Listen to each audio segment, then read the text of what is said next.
Assalamualaikum warahmatullahi wabarakatuh. Waalaikumsalam warahmatullahi wabarakatuh. Bismillahirrahmanirrahim. Alhamdulillahi rabbil alamin. Wal aqibatu lil muttaqin. Wala udwana illa 'alal zalimin. والصلاة والسلام على أشرف الأنبياء والمرسلين سيدنا ومولانا محمد وعلى آله وأصحابه المجاهدين الطاهرين أما بعد. Saudara-saudara kaum muslimin rahimakumullah, setiap kita muslim di dalam kehidupan ini selalu ingin dicintai oleh Allah Subhanahu wa ta'ala, dan tidak seorang pun di antara kita yang hidup ingin dimurkai oleh Allah Subhanahu wa ta'ala. Jangankan lagi dimurkai Allah, dimarahi tetangga saja kita kadang-kadang sudah merasa tidak enak. Padahal bagaimanapun, kalau sekadar dimarahi tetangga, kita masih bisa menghindar, pergi atau pindah ke tempat lain. Tahun depan kita kembali lagi, barangkali sudah bisa berdamai. Tapi jikalau Allah yang murka kepada kita, padahal alam ini adalah miliknya belaka, rasanya kemana lagi langit tempat kita bernaung, dan kemana lagi bumi tempat kita berpijak. Setiap orang ingin dicintai Allah, tapi tidak setiap orang mau melakukan perbuatan-perbuatan yang kalau dikerjakannya Allah akan cinta kepadanya. Dan setiap orang tidak ingin dimurkai Allah, tapi orang kadang-kadang tanpa sadar melakukan perbuatan-perbuatan yang justru dimurkai oleh Allah Subhanahu wa ta'ala. Pada pertemuan kali ini ingin saya sampaikan kepada hadirin satu hadis qudsi, di mana Allah Subhanahu wa ta'ala berfirman melalui lisan Nabi besar Muhammad sallallahu alaihi wasallam, "Uhibbu thalathan wa hubbi li thalathin ashad." Aku cinta, kata Allah, kepada 3 macam golongan manusia, tapi aku lebih cinta lagi kepada yang 3 macam lagi. Jadi ada yang sekedar dicintai Allah, ada yang lebih lagi dicintai oleh Allah Subhanahu wa ta'ala. Siapa mereka? Mari kita ikuti satu persatu isi daripada hadis qudsi ini. Yang pertama, uhibbu ahlas sakha. Aku cinta, kata Allah, kepada orang-orang yang pemurah. Aku cinta kepada orang-orang yang ringan tangan, mempunyai kepekaan sosial yang tinggi, gemar menolong orang yang memang memerlukan pertolongan. Aku cinta kepada orang-orang yang semacam itu. Saudara-saudara kaum muslimin rahimakumullah, di zaman sekarang ini, seiring dengan makin tajamnya persaingan hidup, makin tingginya tensi ekonomi, antara tenaga kerja yang masuk pasaran dengan lapangan kerja yang tersedia jauh dari memadai, gaya hidup orang sumtip semakin individualis. Timbullah sikap hidup elu-elu, gua-gua. Kepekaan sosial mulai lentur dan luntur, tapi tidak terwujud di dalam kehidupan sehari-hari. Padahal agama mengajarkan Allah cinta kepada orang-orang yang bermurah tangan, gemar melakukan pertolongan, peka melihat penderitaan dan kesulitan orang lain. Adalah Allah melebihkan rezeki sebagian kita dari yang lain. Dimaksudkan untuk saling tolong menolong, bahu-membahu dan bantu-membantu.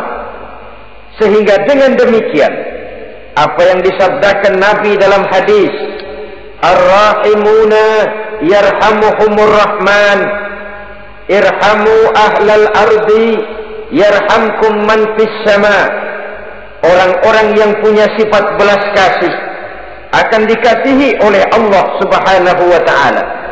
Sayangi yang di permukaan bumi, nanti yang di langit akan sayang kepadamu, akan turun rahmahnya kepada kita bersama.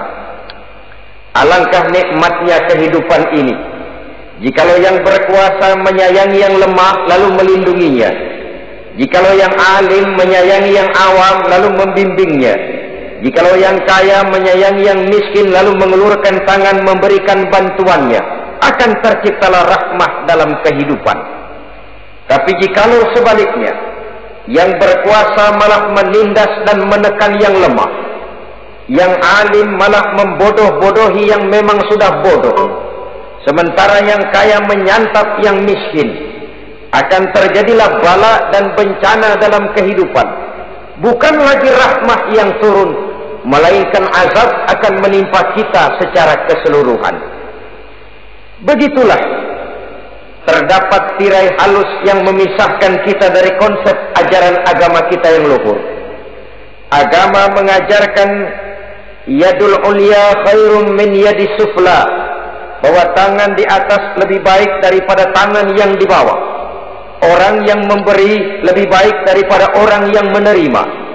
Tapi yang kita praktekkan, kita selalu berada pada posisi tangan di bawah, menjadi umat yang manja, yang lemah, padahal bukan tidak punya potensi, tapi mungkin karena kita tidak pandai menginventarisir potensi.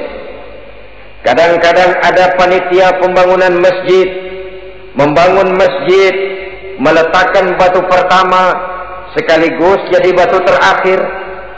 Setelah itu la yamutu wa la yahya, hidup tidak kelihatan geraknya, mati pun tidak ketahuan kuburannya. Masjid impoten, pesantren terbengkalai, majelis taklim terlunta-lunta, rumah sakit Islam tak kunjung selesai. Tidak adakah orang Islam yang kaya? Banyak.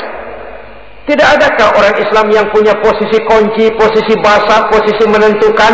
Banyak. Secara jujur kita harus berkata, yang belum banyak ialah yang mau berbuat atas nama dan demi kepentingan agamanya. Kita juga bukan tidak punya potensi.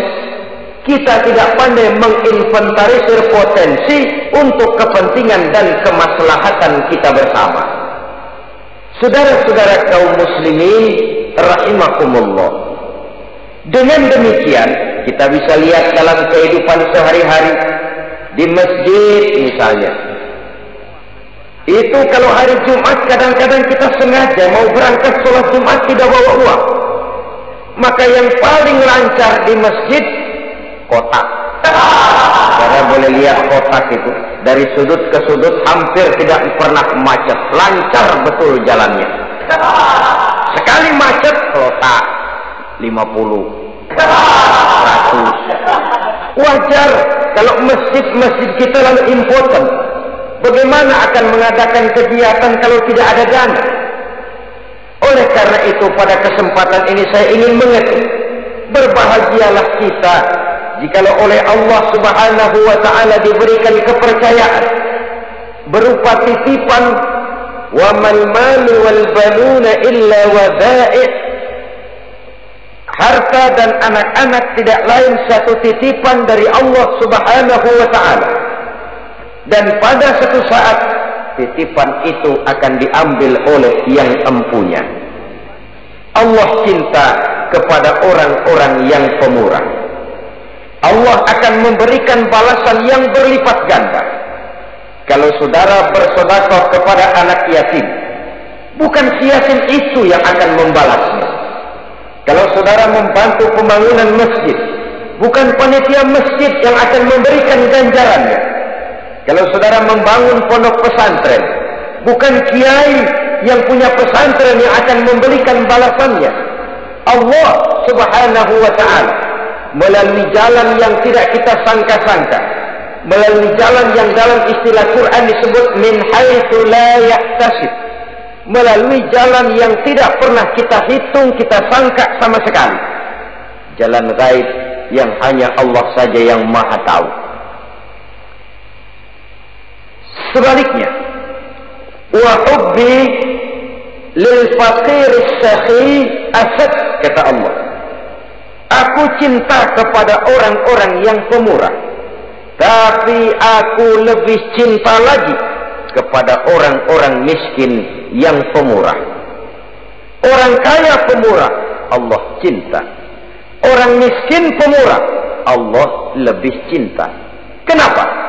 Kalau orang kaya sedekah 5.000 rupiah misalnya, orang miskin pun sedekah 5.000 rupiah, sama jumlahnya, sama ikhlasnya, sama halalnya, tapi besarnya pahala lebih besar sedekah si miskin yang 5.000 rupiah itu ketimbang si kaya yang juga 5.000 rupiah. Kenapa maka demikian? Oh, buat orang kaya uang 5.000 apalah artinya. Tapi buat si miskin, untuk jumlah 5.000 itu dia harus peras keringat, banting tulang, pergi pagi, pulang sore, kaki jadi kepala, kepala jadi kaki. Tapi kok dia berani bersedekah sejumlah sedekahnya orang kaya.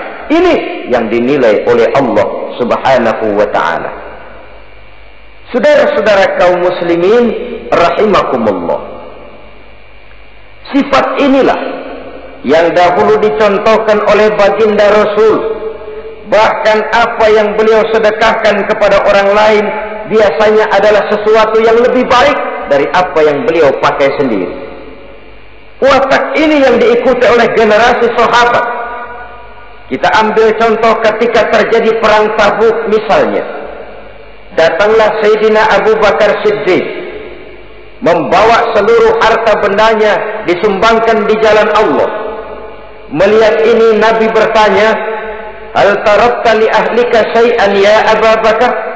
Wahai Abu Bakar, begini banyak harta yang kau infakkan fi sabilillah ini, apakah buat keluargamu sudah kau tinggalkan? Sayyidina Abu Bakar dengan tegas menjawab, taraktu lahumullaha wa rasulahu. Sudah, saya tinggalkan mereka Allah dan Rasulnya. Saya tinggalkan mereka keyakinan, akidah, iman, bahwa kalau kami menolong Allah, menolong agama, Allah akan menolong kami. Bahwa kami tidak akan jadi melarat karena memperjuangkan agama. Bahwa kami tidak akan jatuh miskin kalau harta ini kami belanjakan di jalan Allah. Kami tinggalkan keyakinan itu kepada anak-anak dan istri di rumah. Sementara harta yang ada seluruhnya kami bawa kemari. Keyakinan yang dimiliki oleh Sayyidina Abu Bakar Siddiq di zaman sekarang ini sudah merupakan keyakinan yang sangat langka. Kita belum yakin benar akan kebenaran janji Allah, sehingga dengan demikian timbullah keraguan-raguan. Apa iya kalau saya belanjakan uang ini di jalan Allah akan ada balasannya? Apa iya kalau uang ini saya gunakan untuk melaksanakan ibadah akan datang balasannya? Padahal dalam hadis kursi Allah menjanjikan, ana inda zanni abdi bi, aku ini, kata Allah, bagaimana menurut persangkaan hambaku saja kepadaku. Kalau dia sangka baik, insya Allah baik datangnya. Kalau dia sangka tidak, aku bagaimana menurut sangka hambaku kepadaku. Itulah sebabnya dalam segala hal kita harus husnuzan, berbaik sangka kepada Allah Subhanahu wa ta'ala. Saudara-saudara kaum muslimin rahimakumullah, inilah golongan pertama kekasih Allah, orang-orang yang dicintai Allah, orang-orang yang pemurah, yang sadar bahwa harta hanya sekadar titipan dari Allah Subhanahu wa ta'ala. Dan harta menurut Nabi, apabila sudah kita belanjakan di jalan Allah, dia akan berkata, pertama, kuntu qalilatan fakatsartani, jumlahku sebenarnya sedikit, tapi lantaran engkau sedekahkan aku, engkau belanjakan aku di jalan Allah, maka jumlahku jadi banyak. Kau sedekah 1000, dibalas 7000, dikali 10, dikali 100, masih ditambah wallahu yudha'ifu liman yasha. Allah melipat gandakan pahala kebajikan dari orang-orang yang dikehendakinya. Yang kedua, harta itu akan bicara lagi. Kuntu faniyatan fa'abqaitani. Aku ini sebenarnya fana, tidak kekal, berubah, relatif dan temporer, sirna oleh pergeseran masa dan pertukaran waktu. Tapi lantaran engkau sedekahkan aku, engkau belanjakan aku di jalan Allah, maka nilaiku jadi kekal, akan mendampingi engkau sampai di hadratullah azza wa jalla di akhirat nanti. Jadi harta yang kita tumpuk-tumpuk, yang kita sangka akan mengekalkan kita sampai tidak akan miskin 7 keturunan, dengan segala macam cara kita tempuh, dia bukan harta yang kekal. Yang kekal yang kita belanjakan di jalan Allah subhanahu wa ta'ala. Itu milik kita yang benar-benar akan kita nikmati. Yang ketiga, harta itu akan berkata lagi, kunta harisi fal'ana sirtu harisaka. Dahulu kamulah yang menjaga saya, tapi sekarang setelah saya sedekahkan, setelah engkau sedekahkan aku, setelah engkau belanjakan aku di jalan Allah, bukan engkau lagi yang jaga aku, kata si harta, akulah yang akan menjagamu. Di dunia orang yang rajin sedekah, sedekahnya itu menolak bala, terhindar dari segala bencana dan musibah. Sementara di akhirat, sedekahnya itu akan menjadi dinding yang menjaga dia dari jilatan api neraka. Demikian harta yang sudah kita infakkan, kita belanjakan, kita sedekahkan di jalan Allah itu akan menjadi penjaga kita. Sehingga Nabi menyatakan, inna sadaqatal mar'il muslim tazidu fil umri wa tadfa'u mitatas su'i. Sesungguhnya sedekahnya seorang mukmin dapat menambah umur panjang dan menyelamatkan seseorang dari mati secara su'ul khatimah. Marilah kita melihat bahwa agama ini memerlukan kita, bahwa umat ini mengharapkan pengorbanan kita. Dengan segala kemampuan yang ada pada diri kita, mari kita menyadari bahwa harta kita yang benar-benar milik kita, sesungguhnya yang sudah kita belanjakan di jalan Allah subhanahu wa ta'ala. Saudara-saudara kaum muslimin rahimakumullah, inilah golongan pertama. Golongan yang kedua yang dicintai oleh Allah subhanahu wa ta'ala, uhibbul mutawadhi'in. Aku cinta, kata Allah, kepada orang-orang yang rendah hati, orang-orang yang membawa ilmu padi, makin berisi makin merunduk, makin di puncak makin sadar akan kelemahan dan keterbatasannya. Aku cinta kepada orang-orang yang rendah hati. Adalah satu sifat dari Rasulullah sallallahu alaihi wasallam yang diriwayatkan oleh Imam Abu Ja'far Al-Barzanji misalnya dalam rawi Barzanjinya, wa kana sallallahu alaihi wasallam syadidal haya'i wat tawadhu. Adalah Rasulullah sallallahu alaihi wasallam seorang yang sangat pemalu dan sangat rendah hati.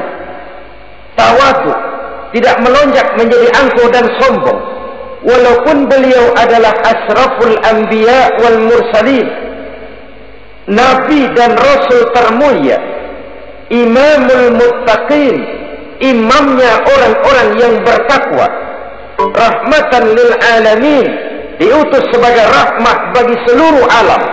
Tapi tawaduknya demikian luar biasa. Ketika beliau terusir dari Makkah, kita bisa membayangkan meninggalkan kampung halaman, meninggalkan keluarga yang berbeda akidah, hijrah ke Madinah.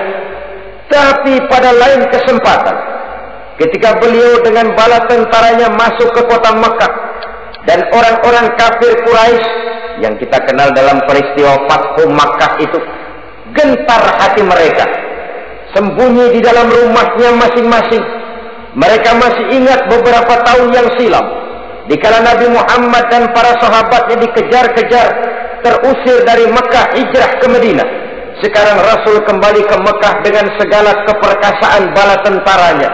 Mereka berpikir, andai kata Muhammad mau saja membalas dendam, habis kita ini, habis, tidak akan tersisa. Dahulu dia kita caci maki, dahulu dia kita usir, dahulu dia kita kejar-kejar untuk kita bunuh. Sekarang kita tidak berdaya. Muhammad dengan perkasa, dengan bala tentaranya yang gagah sekarang masuk ke kota Mekah. Apa yang harus kita lakukan? Mereka menunggu dan menunggu, dan Nabi dengan gagah masuk ke kota Mekah bersama bala tentaranya. Apa ucapan yang pertama beliau lontarkan? Pembalasan dendam? Tidak. Mencari orang-orang yang dulu mengejar, memusuhi, mengancam akan membunuhnya? Tidak. Beliau tidak teriak-teriak, mana itu Abu Jahal, mana itu Abu Lahab, mana itu Abu Sufyan, mana itu dulu orang-orang yang memusuhi saya dan sahabat saya, ayo keluar kalau berani, ha? Tidak. Pidato ucapan pertama yang keluar dari bibir yang mulia itu sungguh di luar perkiraan kufar Quraisy. Apa jawab Nabi? Pidato Nabi, al-yauma yaumul marhamah. Tuan-tuan para Quraisy, tidak usah khawatir. Hari ini adalah hari yang penuh kasih sayang. Saya masuk ke kota Makkah semata-mata untuk menunaikan ibadah. Tidak akan ada balas dendam, tidak akan ada pertumpahan darah. Siapa yang masuk ke Masjidil Haram dia aman. Siapa yang masuk ke Masjidil Haram dia tenang, tidak akan diganggu barang sedikit pun. Bersih hatinya dari balas dendam. Tidak ada watak untuk menunjukkan kepungahan pada beliau berada di puncak kejayaan. Tidak. Ini yang disebut sadidul haya wat tawadu. Sangat rendah hati. Tidak melonjak menjadi angkuh dan sombong lantaran keberhasilan yang pernah dicapainya. Uhibbul mutawadhi'in. Aku cinta kepada orang-orang yang rendah hati. Makin berkuasa, makin rendah hati. Makin berilmu, makin rendah hati. Makin kaya, makin tawadhu. Wa hubbi lil ghaniyil mutawadhi ashad. Tetapi kata Allah, aku lebih cinta lagi kepada orang-orang kaya yang rendah hati. Orang miskin tidak sombong, Allah cinta. Orang kaya tidak sombong, Allah lebih cinta. Sebabnya apa? Rasa-rasanya kalau ada orang miskin tidak sombong, memang sudah harusnya. Tapi kalau ada orang kaya, apa saja dia punya. Kebunnya ada di mana-mana, kendaraannya sejumlah keluarganya, uangnya, depositonya ada di berbagai bank, pabriknya banyak. Apa saja dia punya, tapi tidak sombong, tawadhu. Ini yang lebih dicintai oleh Allah Subhanahu wa ta'ala. Saudara-saudara kaum muslimin rahimakumullah. Oleh karenanya hadis kursi ini menanamkan kesadaran kepada kita bersama bahwa yang pantas untuk sombong hakikatnya cuma Allah saja. Itu sebabnya salah satu asmaul husna Allah disebut al-mutakabbir. Kalau Allah sombong wajar, karena memang tidak ada Tuhan lain selain Allah. Alam dan seluruh isinya adalah miliknya belaka. Tidak ada satupun yang bisa mengklaim. Al-mutakabbir huwallah. Yang pantas sombong hanya Allah Subhanahu wa ta'ala. Saudara-saudara kaum muslimin rahimakumullah. Yang ketiga, orang yang dicintai oleh Allah Subhanahu wa ta'ala, uhibbut taibin. Aku cinta kepada orang-orang yang bertaubat, kepada orang-orang yang apabila berbuat kesalahan dia segera sadar, dijadikannya kesalahan itu sebagai satu pelajaran untuk tidak diulanginya lagi pada masa yang akan datang. Adalah lebih baik kita mulai dari kertas yang kelabu, hitam sekalipun. kalau akhirnya akan menjadi lembaran-lembaran yang putih. Ketimbang kita mulai dengan lembaran yang putih, kalau akan ditutup dengan lembaran-lembaran hitam noda yang tidak berhapus. Allah Subhanahu wa ta'ala Maha Pengampun, Pengasih dan Penyayang. Ia akan memaafkan segala perbuatan yang bersifat salah dari hamba-hambanya, asalkan tidak diulanginya lagi. Manusialah yang sering kejam, membiarkan dirinya larut dan hanyut diseret arus dosa.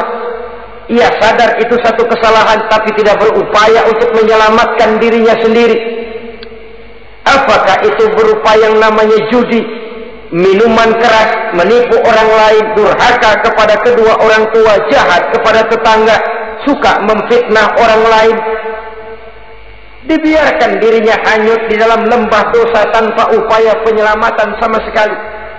Atau kadang-kadang mengulur waktu, nanti saja sudah tua-tuaan taubatnya, padahal waktu tidak pernah main-main. Uhibbut taibin, aku cinta kepada orang-orang yang mau bertobat. Wa hubbi lisabit taib asad, tapi aku lebih cinta lagi kepada orang-orang muda yang mau bertaubat. Apabila orang tua bertaubat, Allah cinta. Anak muda bertobat, Allah lebih cinta. Dalam usia mudanya, di mana darah masih mengalir dengan panas, sejuta khayal dan keinginan masih bersemi di dalam benaknya, dia sanggup blokir semua itu, disalurkannya di jalan Allah. Allah cinta sekali kepada orang-orang semacam itu.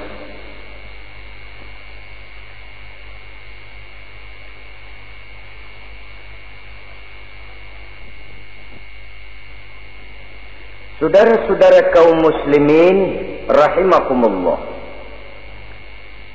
kalau tadi sudah saya jelaskan 3 golongan orang-orang yang dicintai Allah, yakni para kekasih Allah, orang-orang yang pemurah, gemar memberikan pertolongan.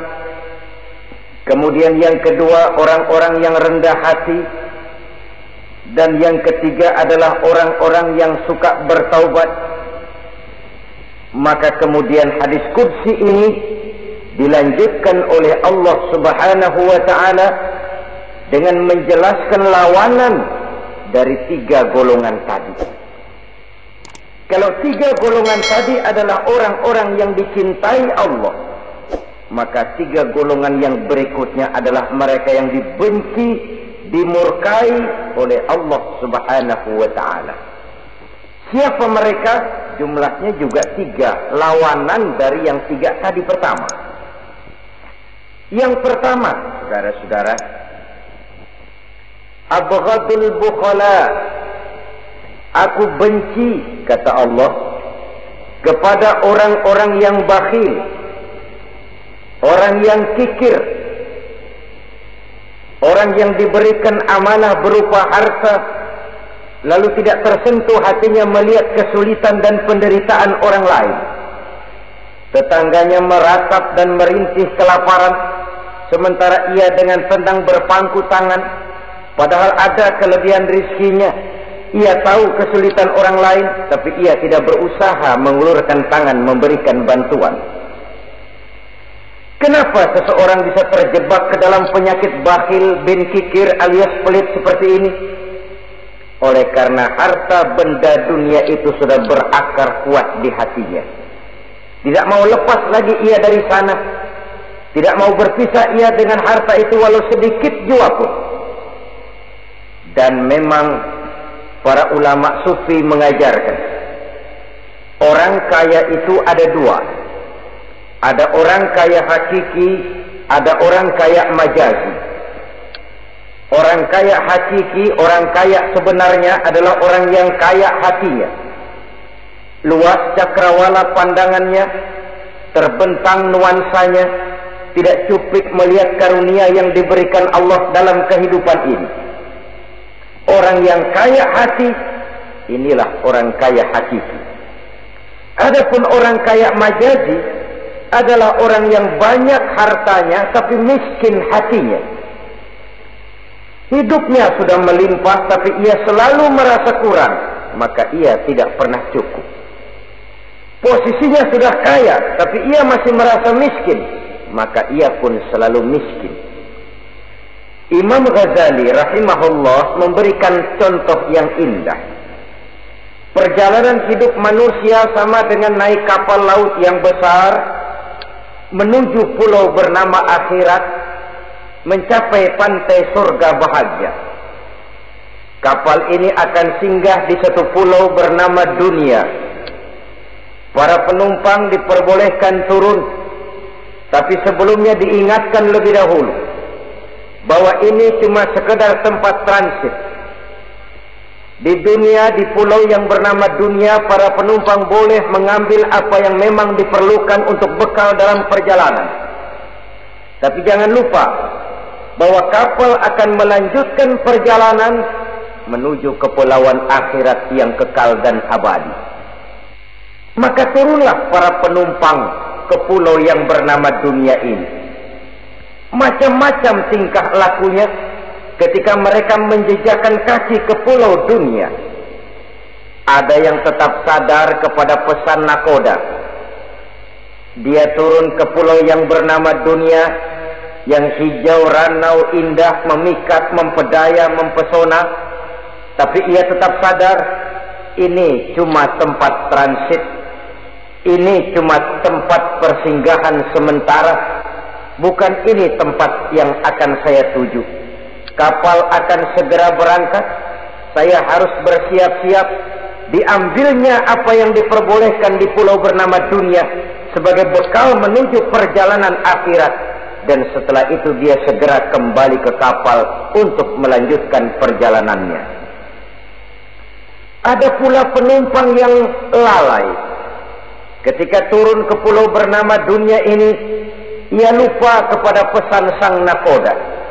Ia terpedaya oleh hijau ranaunya kepulauan dunia. Ia terpikat oleh gemerlapnya kehidupan dunia. Sibuklah seluruh waktunya untuk mengambil segala yang ada di kepulauan dunia ini. Ia menyangka bahwa ia sudah sampai kepada tujuan yang sebenarnya. Dikala peluit kapal berbunyi, pertanda kapal akan segera berangkat, rupanya baru sadar dia bahwa ini bukan tujuan yang sebenarnya. Ia berusaha kembali ke kapal, walaupun masih bisa ikut naik kapal, tapi sayang tempatnya sudah ditempati oleh orang lain. Inilah contoh dari orang-orang yang kehidupan dunia telah melalaikan mereka daripada tujuan akhirat. Yang lebih celaka adalah nasib penumpang ketiga. Mereka yang tertinggal sama sekali di kepulauan dunia ini. Mereka lah orang-orang kafir, orang-orang munafik, orang-orang musyrik. Bagi mereka surgalah dunia ini. Bila kehidupan dunia berakhir, berakhir pula lah surganya sampai di situ. Ia menyangka sudah sampai kepada terminal akhir, padahal cuma sekedar halte, tempat di mana kapal singgah sebentar saja untuk melanjutkan perjalanan menuju kepulauan akhirat yang kekal dan abadi. Saudara-saudara kaum muslimin rahimakumullah, orang-orang yang sadar bahwa dunia cuma sekedar satu tempat transit, maka kesadaran itu menggugah dia kepada keyakinan terhadap kalimat inna lillahi wa inna ilaihi raji'un. Segalanya datang dari Allah, segalanya akan kembali kepada Allah. Tidak ada yang dibawanya saat ia terlahir ke alam dunia ini, dan tidak akan ada yang dibawanya kembali saat ia keluar meninggalkan alam dunia ini, kecuali iman dan amal soleh yang dikerjakannya di dalam kehidupan kita. Bukan bakhil yang menyebabkan orang cepat jadi kaya.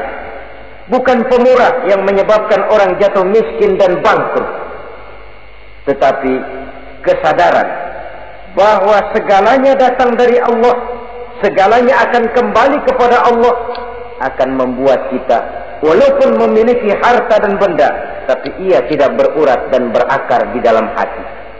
Abghadul bukhala, kata Allah, aku benci kepada orang-orang yang bakhil. Kadang-kadang jangankan untuk orang lain, untuk kepentingan agama, dirinya sendiri saja tidak bisa menikmati kekayaannya. Kaya dia sebenarnya, tapi dia tidak sadar akan kekayaannya. Lebih celaka lagi, dia tidak tahu untuk apa kekayaan itu akan dipergunakan. Lahirnya mazhab materialisme, hidup serba cukup, serba ada, seperti yang kita lihat di negara-negara yang makmur, di Eropa bagian barat misalnya. Keluarga-keluarga jet set yang akhirnya bingung karena kebanyakan harta. Kalau kita di timur umumnya bingung karena tidak punya harta. Di sana orang bingung karena kebanyakan harta, mau diapakan harta itu.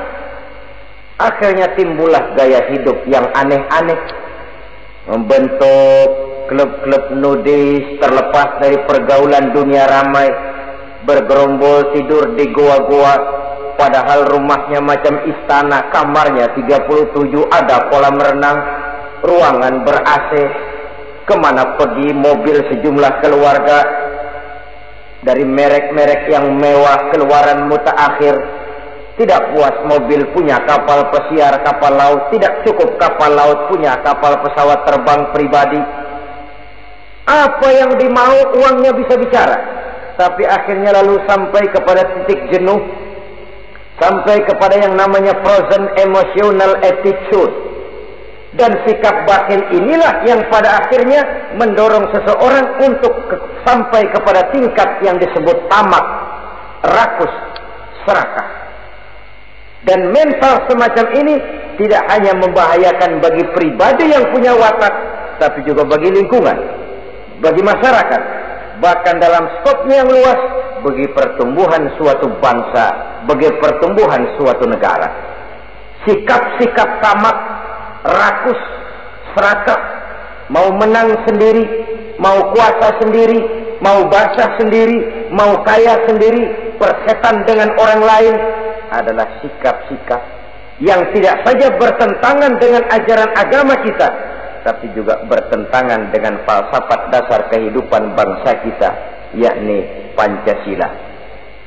Saudara-saudara kaum muslimin rahimakumullah, lawanannya kemudian Allah menyatakan, wa bughdi lil ghaniyil bakhil asyad, aku benci kepada orang yang bakhil, tapi aku lebih benci lagi kepada orang-orang kaya yang bakhil. Kalau orang miskin pelit, barangkali masih orang berkata pantaslah dia tuh pelit, miskin. Tapi kalau kaya bakhil, kaya pelit, rasanya orang menyayangkan. Apa saja dia punya, tapi bakhil, pelit, tidak sadar bahwa itu adalah amanah Allah yang suatu saat akan dimintakan pertanggungan jawab di padang mahsyar nanti. Inilah golongan pertama yang dibenci oleh Allah Subhanahu wa ta'ala. Golongan yang kedua, abghadul mutakabbirin, aku benci kepada orang-orang yang sombong. Baik sombong oleh karena kekuasaan, kekuatan, wewenang, jabatan. Baik sombong oleh karena ilmu pengetahuan, skill, keahlian, kemampuan. Baik sombong oleh karena harta benda dan kekayaan. Sombong dalam segala bentuknya tidak disenangi oleh Allah Subhanahu wa ta'ala. Inilah yang saya maksud tadi dengan membawa ilmu padi seharusnya. Semakin berisi, semakin merunduk. Sebab pepatah orang-orang tua kita bilang, air beriak tanda tak dalam, tong kosong bunyinya nyaring. Orang belajar silat kalau baru dapat 2-3 jurus memang genit, bukan main. Sesuatu yang barangkali sudah lumrah dalam kehidupan. Tapi yang diajarkan oleh agama, abghadul mutakabbirin, aku benci kepada orang-orang yang sombong.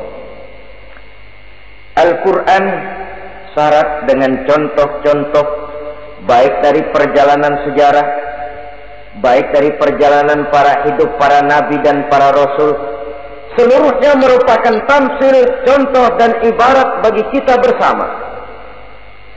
Fanzuru kaifa kana akibatul mukazzibin, fanzuru kaifa kana akibatul mujrimin. Berjalanlah kamu di permukaan bumi, lihat bagaimana akibat yang diderita oleh para pendusta, lihat bagaimana akibat yang diderita oleh para pembuat dosa, oleh orang-orang yang sombong, angkuh, congkak dan takabur. Mereka satu demi satu mengalami kehancuran, tenggelam di perut sejarah. Kurang apa Fir'aun? Kurang apa Raja Namrus? Kurang apa Raja Abrahat? Tentaranya gagah perkasa, kekuasaannya luas, istananya megah dan besar, pengawalnya gentayangan di mana-mana, intelnya selalu siap siaga menjaga keamanan. Sang raja diraja, entoh waktu berputar masa beredar, tenggelam oleh perputaran waktu dan peredaran zaman. Tidak ada satu keabadian dalam kehidupan ini. Akankah kita melahirkan Fir'aun kelas baru, Namrud di zaman modern, Abrahat gaya kini, yang semakin berada di puncak kekuasaan semakin lupa diri dan lupa daratan, menjadi orang yang hanya mau benar sendiri, adil sendiri, makmur sendiri, tidak peduli menari di atas bangkai dan penderitaan orang lain? Akankah kita melahirkan korun gaya baru yang sombong oleh karena harta kekayaan yang berlipat ganda? Ataukah kita akan melahirkan barsisul abid gaya baru yang sombong oleh karena ilmu pengetahuan yang dimilikinya? Marilah kita menyadari al-mutakabbir huwa Allah, yang pantas, boleh dan sombong, wajar untuk sombong cuma Allah subhanahu wa ta'ala. Abghadul mutakabbirin, aku benci kepada orang-orang yang sombong. Saudara-saudara kaum muslimin rahimakumullah, lawanannya kata Allah, selebihnya wa bughdi lil faqiril mutakabbir asyad, tetapi kata Allah, aku lebih benci lagi kepada orang miskin yang sombong. Ini yang sudah tidak punya pilihan. Orang pintar sombong barangkali lumayan, goblok sombong minta ampun, pejabat sombong barangkali karena punya pangkat, rakyat sombong apa yang mau disombong, orang kaya sombong barangkali karena kekayaannya, melarat miskin sombong minta ampun. Sebab itu kata Allah, aku benci kepada orang-orang sombong, tapi aku lebih benci lagi kepada orang-orang miskin yang sombong. Hadis qudsi ini tentu saja memberikan satu kesadaran rohani yang paling dalam pada kehidupan kita setiap pribadi muslim, bahwa kita sejauh yang bisa kita lakukan hanyalah berusaha berbuat. Kita terikat oleh sunnatullah, kata kita orang beragama, hukum alam kata para ahli alam, natural of law katanya. Tapi di sebalik itu sesungguhnya segala hasil usaha, kepastian dan ketentuannya hak prerogatif dari Allah subhanahu wa ta'ala. Sehingga pada puncaknya kita akan sampai kepada penjujur, la haula wa la quwwata illa billah. Tidak ada daya kita, tidak ada kekuatan kita kecuali apa yang memang telah diberikan Allah. Dialah sumber daya, sumber gerak, sumber seluruh kekuatan. Dan kita manusia hanya mencapai itu kalau dikaruniai oleh Allah subhanahu wa ta'ala. Sewajarnya makin bertambah ilmu, makin sadar kita akan kebodohan kita. Seperti yang diucapkan oleh Al-Imam Syafi'i rahimahullah, setiap tambah ilmuku, bertambah taulah aku akan kebodohanku. Sewajarnya, semakin bertambah harta kita, semakin sadar kita akan kemiskinan kita. Semakin bertambah tinggi pangkat dan jabatan kita, semakin sadar kita dari mana kita datang, kemana kita akan pulang, dan di mana kita akan sekarang. berada sekarang. Dengan kata lain, ilmu itu, harta itu, pangkat dan kedudukan itu sesuatu yang perlu dan perlu. Tapi bukan sebagai tujuan. Semuanya cuma sekedar alat. Tujuannya apa? Jangka panjang di akhirat untuk mencapai ridho Allah. Jangka pendek di dunia ini harus menjadi rahmatan lil alamin. Bagaimana ilmu itu jadi rahmah bagi lingkungan, bagaimana kekuasaan itu jadi rahmah bagi lingkungan, bagaimana harta itu jadi rahmah bagi lingkungan, berfungsi sosial untuk kebersamaan di dalam kehidupan ini. Saudara-saudara kaum muslimin rahimakumullah, inilah golongan kedua yang dimurkai oleh Allah Subhanahu wa ta'ala. Golongan yang ketiga, abghadul fasad, aku benci, kata Allah, kepada orang-orang yang berhati keras, berhati batu, tidak mempan nasihat, baik nasihat itu datang dari Allah, baik nasihat itu datang dari orang lain, baik nasihat itu datang dari dalam dirinya sendiri, atau bernasihat yang dipandangnya, yang dilihatnya dalam segala gerak kehidupan. Satu hari bahkan beberapa sahabat pernah menghadap Rasulullah Sallallahu Alaihi Wasallam. Ya Rasul, jikalau sekarang ini kami nyaris tidak punya problem, artinya semua problem kami tuntas, sedikit kami bingung, Tuanlah tempat kami bertanya. Kami tidak mengerti hukum, Tuan tempat kami meminta fatwa. Kami ingin mendapat petunjuk, kepada Tuan kami mengadu. Tapi nanti kalau suatu saat Tuan telah berangkat meninggalkan kami ya Rasulullah, menghadap Allah Subhanahu wa ta'ala, tinggallah kami hidup tanpa bimbingan Tuan, kemana lagi kami harus minta nasihat? Baginda Rasul senyum, kemudian beliau menjawab, taraktu lakum nasihataini, kamu tidak usah khawatir. Kalaupun pada satu saat nanti aku berangkat meninggalkan kamu semua, kembali menghadap Allah Subhanahu wa ta'ala, kamu tidak perlu bingung. Tempat kamu minta nasihat ada, tempat kamu bertanya ada, tempat kamu minta fatwa dan kepastian hukum ada. Taraktu lakum nasihataini, aku tinggalkan untukmu dua macam nasihat. Pertama, yang aku tinggalkan kepadamu itu nasihat yang pandai bicara. Yang kedua, yang aku tinggalkan kepadamu itu nasihat yang diam saja. Sahabat lalu bertanya, kalau nasihat yang bisa bicara itu apa ya Rasul? Beliau menjawab, Al-Quranul Karim. 6.666 ayat, 30 juz, 114 surah, seluruhnya nasihat bagi umat Islam. Apapun yang akan kau kerjakan, kemanapun kau akan pergi, bertanyalah kepada Al-Quran, minta nasihatnya. Bertanya langsung? Tentu tidak. Bertanya kepada Al-Quran artinya fas'alu ahla dzikri in kuntum la ta'lamun. Jikalau kamu memang tidak mengerti, bertanyalah kepada yang mengerti.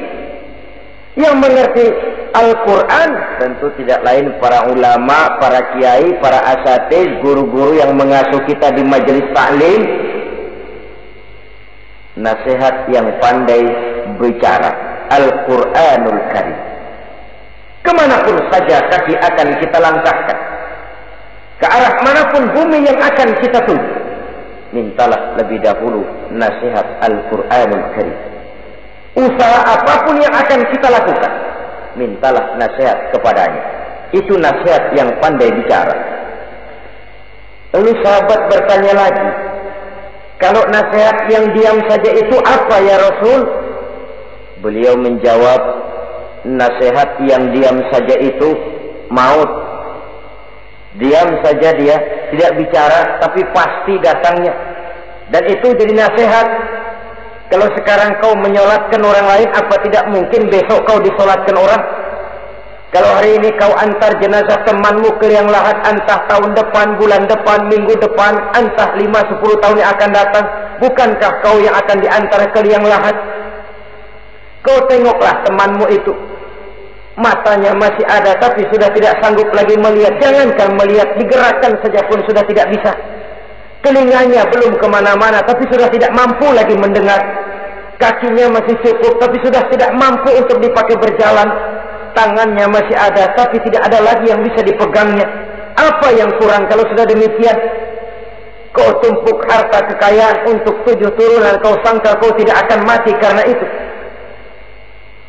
Kau ingin selalu berada di puncak, padahal hidup ini mendaki dan menurun. Ini seluruhnya merupakan nasihat. Orang yang hatinya keras tidak mempan nasihat yang datang dari Allah, Quran dan mau. Nasihat yang datang dari orang lain, kadang-kadang diberikan nasihat, lebih pandai dia berkilah, lebih pandai dia berkelit, lebih pandai dia berjawab. Orang yang memberi nasihat baru bicara 1, dia sudah 10. Nasihat yang datang dari orang lain tidak juga bisa menyentuh hatinya. Atau nasihat yang timbul dari dalam dirinya sendiri. Kulit yang mulai berkerut, uban yang mulai bertabur, gigi yang permisi satu demi satu. Itu kan seluruhnya merupakan nasihat. Tapi orang yang hatinya keras, kasar, istilah kita barangkali sudah kulit badak, muka tembok, kuping kebo, masuk dalam golongan khatamallahu ala qulubihim. Allah sudah tutup cap, Allah stempel hati mereka, tidak masuk lagi nasihat. Na'udzubillah summa na'udzubillah. Beruntung kita kalau oleh Allah ini diberikan hati yang lembut, peka, mudah menerima kebenaran, tidak tertutup terhadap kebenaran. Walaupun kebenarannya itu datang dari seorang budak yang hitam legam. Karena memang agama mengajarkan khuzil hikmata wa la yadurruka min ayyi wi'ain kharajat. Ambillah hikmah, ambillah kebenaran, tidak usah terlalu kau pedulikan dari mana sumbernya. Asal itu merupakan kebenaran, jadikan sebagai nasihat di dalam kehidupan. Saudara-saudara kaum muslimin rahimakumullah. Rugi dan celaka kita kalau sampai diberikan hati yang keras, kasar, masuk dalam qaswatul qalbi, hati yang kasar, keras, tidak mempan nasihat apapun.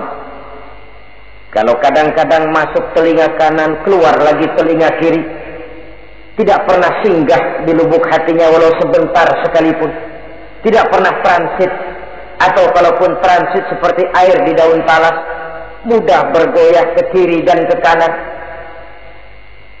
Allah benci kepada orang-orang yang hatinya keras.